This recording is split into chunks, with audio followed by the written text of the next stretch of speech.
talk about why financial wholeness, why now? Again, why financial wholeness and why now? Hey, hey, hey. Come into the room. Dream catcher room. Come into the room. Okay. Dream catcher room. It's me, Tiffany, the Budgetista, your favorite financial educator. I wanted to talk about why financial wholeness, why now. Tag your bestie, tag your friend, tag your mama and them. Let them know that we are talking about something that is near and dear to my heart. And I think it's life-changing. And so I said, let's talk about it. Okay, so why financial wholeness? Why now? Well, first we have to define what is financial wholeness, right? So financial wholeness is when the 10 aspects of your financial life work together for your greatest good. Someone type that. Greatest good, biggest benefit, richest life. When the 10 aspects of your financial life work together for your greatest good, your biggest benefit, and your richest life. Tag your friend, tag your mom. This is probably one of the most important lessons that you're going to ever receive, quite honestly, when it comes to your money. So financial wholeness is basically your financial foundation. I'm sure you've seen in the news and things lately that everyone is talking about investing, but not investing like the basics of investing, but like shorting and options and everyone is talking about high level, next level financial education, which is a good thing because that is really how you elevate your finances to the next level. But here's my worry and why I do what I do as the Budgetista. Here's my worry is that there is almost a void when it comes to the financial fundamentals. That's what I teach as Budgetista, right? There are a ton of people who teach you how to buy individual stocks. That's good. That teach you how to trade options. That teach you how, what does shorting mean? That teach you how to buy real estate for $200 or teach you how to wholesale or teach you how to start a trucking company. And these are all amazing, honestly, awesome and amazing things. But my calling for you is to teach you the financial fundamentals. Someone type that, the financial fundamentals. Here's why that is so important. If you don't have a strong foundation, what happens to the house? Riddle me that, honestly. I don't care how big, how beautiful, how amazing, how spectacular your house is. If you don't have a strong fundamental, if you don't have a strong foundation, I don't care. That house is going to fall, right? And I have seen a lot of folks that have wanted to skip the steps, but most of you know, or many of you know, that I actually used to be a preschool teacher for 10 years. And one of the reasons I loved teaching preschool was this, is that when you teach preschool, you are literally teaching the fundamentals. What I thought to myself was, because I taught preschool in an environment where the children came from challenging socioeconomic backgrounds. So parents didn't have a ton of money, neighborhood was a little, so I taught there. So in my mind, I thought to myself, when these babies, because I taught 3 and 4-year-olds, when they leave me, I need to give them a foundation that no matter where they go in life, they gonna be all right. What did that look like? I made sure you gonna learn your numbers, you're gonna learn your colors, you're gonna learn your letters, and you're going to learn to read. Because if you can read and you can write, there is nothing that can be hidden from you. No piece of knowledge, no piece of information. No, that is a foundation that everything is built on. Because I knew that these children might go out into the world and they might not get a teacher that cared about them.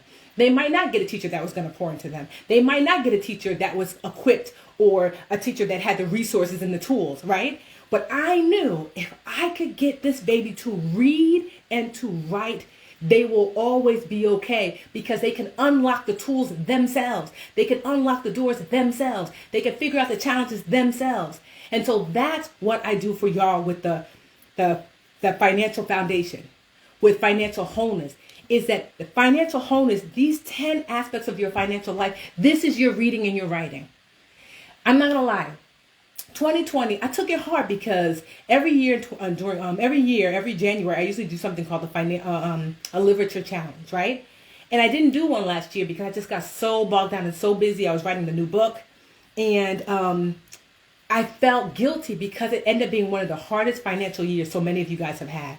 And I was like, dag, Tiff, and the reason why I like to start the year with a gift of financial education is because I want to give you the tools that you need that no matter what, you're going to be okay, right? So if you don't have these tools, learning how to, in high-level investing, learning high-level risky of purchasing of real estate, starting a business, all those things can literally crumble at any time if you don't have the financial foundation, and that is financial wholeness. And I'm going to give you what those 10 steps are. If you don't have a pen or pad or whatever, record this, I don't mind, okay? Tag your friend, tag your sister, tag whomever to listen and to learn.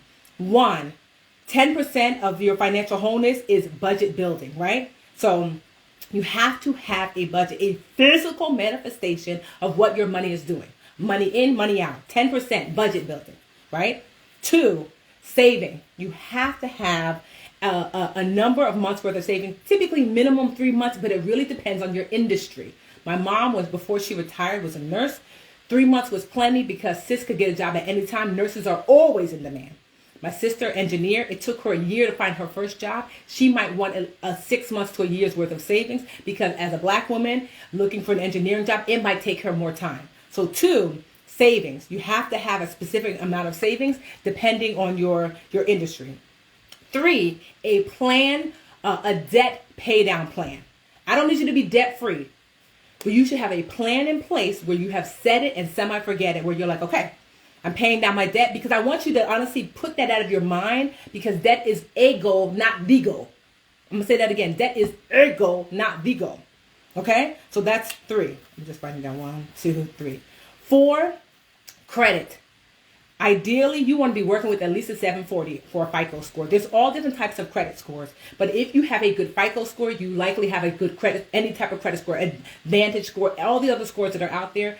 FICO is usually the standard. So you want to have at least a 740 FICO score. That's the beginning of perfect credit. Meaning your girlfriend that has the 850, you got a 740, you and sis getting the same interest rate. So you can stop bragging. 800 is cute, but if you got your 740, we the same, sis. It's a range, right? So that is number 4.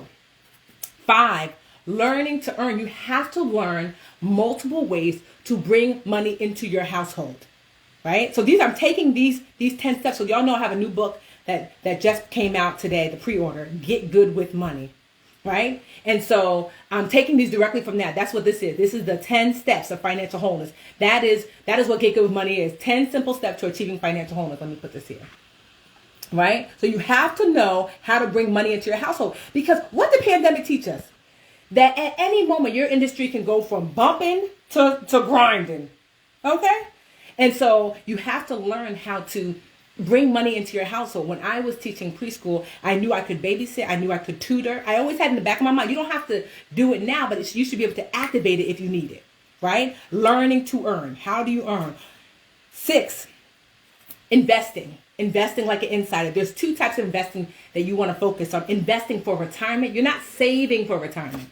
No. Your retirement money needs to grow. Very few people can actually save for retirement. That's not how investing works. Investing works like this. Think about investing like an acorn, right? So first let me get to this. Investing for retirement and investing for wealth. The purpose of investing for retirement is so you can maintain your current lifestyle. That's literally it. That's what investing for retirement. Look around. This is the life you're going to have. If you set aside money for retirement, this is the life you're going to be able to maintain. Investing for wealth is so you can increase your current lifestyle and leave a legacy. When you invest for retirement, it's not so you can leave man and them $600,000 when you pass away. No, retirement investing is for you. It's for you to maintain your current lifestyle when you're no longer working. Investing for wealth is to increase your lifestyle now and to leave money for man and Mina, right? That's the babies, right? So that's what you want. 2 types of investing in your life. So that's 6. So that's it. Well, the thing about investing is this, that you have to think about, people get so overwhelmed because they think to themselves, I have to save 1 million acorns. That's not how that works. If you can save 10,000 5,000, 50,000 acorns. You can plant those acorns, and acorns grow oak trees. And what happens from that oak tree? Oak trees produce acorns. So what happens is that one seed can yield a tree that yields 100 more acorns. Does that make sense? That's what investing is. It's about gathering. That's why that budget building is so important, and saving like a squirrel, and reducing your debt, and making sure your credit is decent, and learning how to earn. You see all those ones before? Like all the other steps for financial wholeness before, it leads you to investing. It leads you to investing. So that way you can have this pot of seeds that you can then plant and then grow. The seeds will grow the wealth for you. But you cannot get there if you are bundled, if you are weighed down with debt, if you don't have a budget, if you're not saving, if your credit score is making your bills expensive for you. Do you see? The first 5 steps of financial wholeness are the foundation: budget, saving, debt, managing your debt, credit score, learn to earn. That's your financial foundation. The next 5 are the next level. So investing like an insider. This is for wealth and retirement. 7, getting good with insurance. When I first got my first insurance policy, I was 27 years old, and it was like $300,000. I bought a condo for $220,000, and I had like a student loan debt for $50,000. So I said, if something happens to me, I want my parents to be able to pay off the house and not have to worry about any of my debt. I still had that same insurance policy at 38. So 10 years later, same policy, different woman. And so I was underinsured. Are you adequately insured? I'm talking about health insurance. I'm talking about life insurance. I'm talking about property and casualty insurance. That's like your home and your auto insurance. Are you properly insured?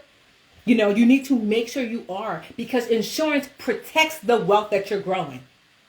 We're talking about your financial wholeness. Financial wholeness is the 10 steps, the 10 aspects of your financial life that are going to help you live for your greatest good, your biggest benefit, and your richest life. That's 7. Good with insurance. 8, grow richish. Your net worth. Your net worth is what you own minus what you owe. I'm going to say that again. It's what you own minus what you owe. You want to own more than you owe. That is the ideal, right? And so you have to get your net worth in the positive. So number 9. And the way you own is basically it's assets versus liabilities. So your assets are what you own. Liabilities are what you own. So you want to own more things and you want to owe less things. That is how you increase your net worth. Because you can own, let's just say you own $1 million worth of stuff, but you owe $10 million worth of stuff. Your net worth is minus $9 million. It doesn't matter how much you own if you owe way more. Net worth is super important. Really, it's the health of your finances. That is an indication of the health of your finances.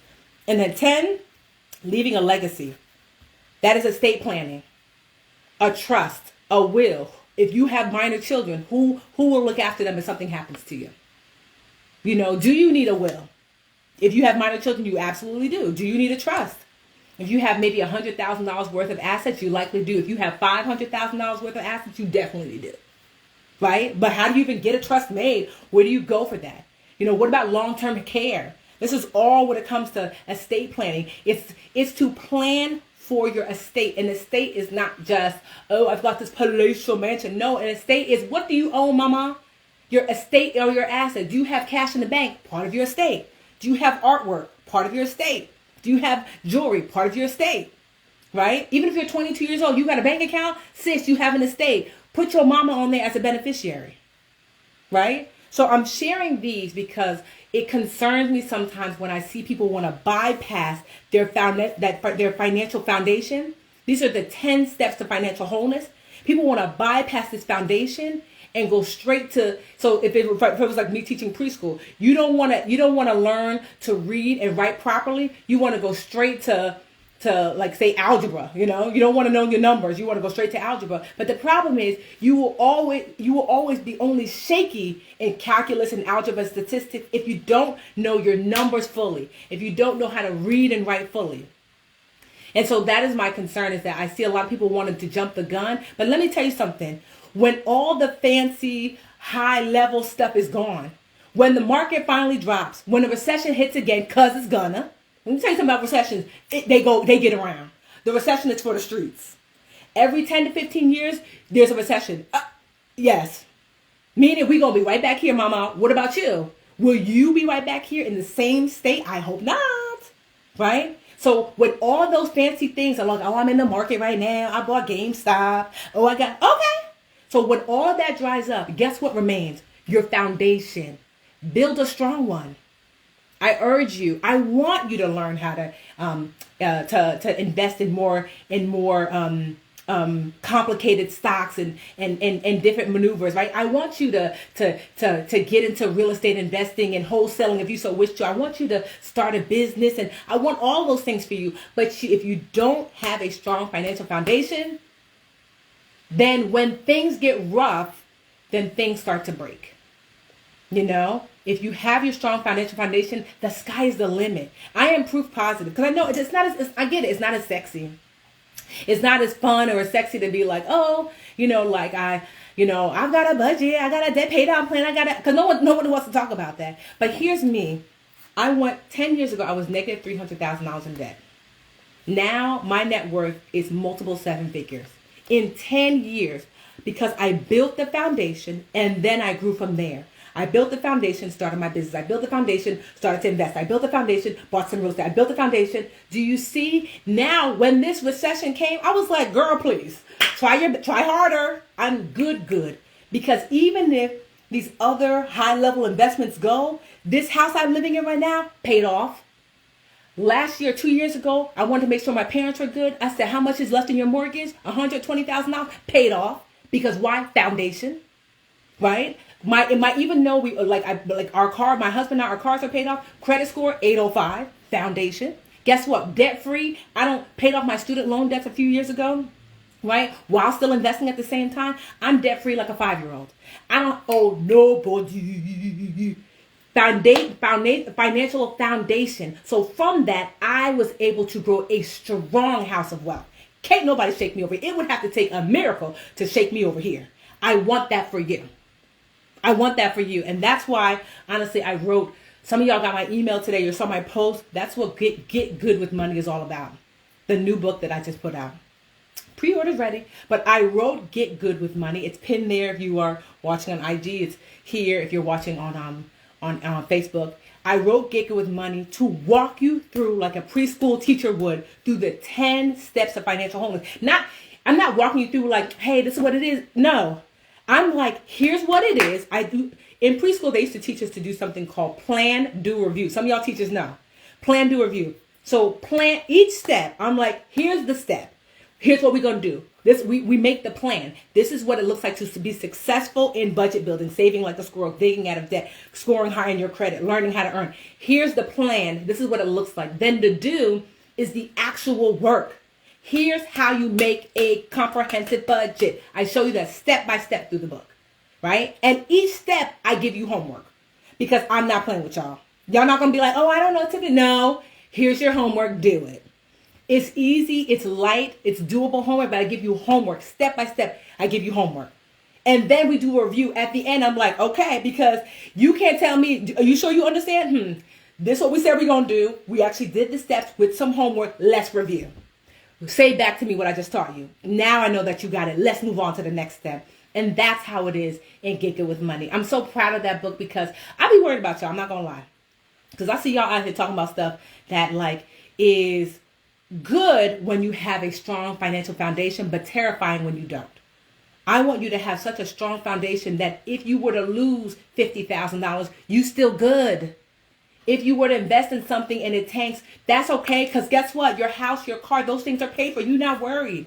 You see what I mean? I want you to have a strong financial foundation. That's why I wrote Get Good with Money. Because, when the whole world is telling you to get fancy, I'm telling you to get the fundamentals. When the whole world is telling you build big, I'm telling you to build strong. I want you to have those things. I have those things. Right? I told you I'm a baby millionaire now. But bigger than that, the thing that gives me peace at night is not the bank account, is knowing that my financial foundation is rock solid strong. And I want that for you. That's why I wrote Get Good with Money. And the pre-orders are available now. Go to getgoodwithmoney.com. Get one for you, get a book for your sister, get a book for your cousin. Honestly, I wrote it in such a way, like, if y'all know me, like, I love teaching. I have my master's in education. I was a teacher for over 10 years, like in the actual classroom. And since then, it's been another 10 years of teaching outside of the classroom. I love teaching. It is my purpose. It is my passion. It is my mission. Like, I love teaching, and I poured all that love into this book because I do worry about y'all. I worry that when the pandemic hit, how many of you guys were struggling, and I was like, okay, what can I put in place that you have a roadmap, a guide, something to say when the world is falling down, my foundation still stands. Because just like my preschoolers, if Miss Tiffany could teach you to read, then you always gonna be good. Can't nobody keep nothing from you if you can read. Nobody can keep nothing from you if you achieve financial wholeness. The world is, you can always grow wealth if you have wholeness, financial wholeness. It's always available to you. You can always learn if you can read and write. Always. So I'm gonna do you like I did my 3 and 4-year-olds. I want you to get strong in the fundamentals so the world opens up to you in a way that's sustainable. In a way that's sustainable. And so some of you are asking, the book is available. It's through Penguin Random House. So it's available hardcover, Audible. So the audio version, actually read it next week. I'm going to be reading it for y'all. But the audio version, because it's pre-sale now. And also Kindle version, or not Kindle, ebook. So those are the 3 versions that are available. If you go to getgoodwithmoney.com, you can get any of those versions. But I encourage you to not just get one for you, but to get one for the people that you care about and work through it together. I think that money is a team sport, and you should not do it alone. It's the reason why I created the Budgetnista, why I created Dream Catchers, a safe community for y'all to excel together when it comes to your finances. Someone type that in the comments for me real quick. Get good with money. Tag your bestie next to that. I'm telling y'all, like, I am excited for what the year is going to bring, because I'm going to be leaning more into financial wholeness with y'all and showing y'all how to get good with money. So, yeah, I hope you get the book so we can work on it together. Okay? Don't forget, financial wholeness. Financial freedom is just for a small group of people, but financial wholeness is for everyone. All right, y'all. Bye.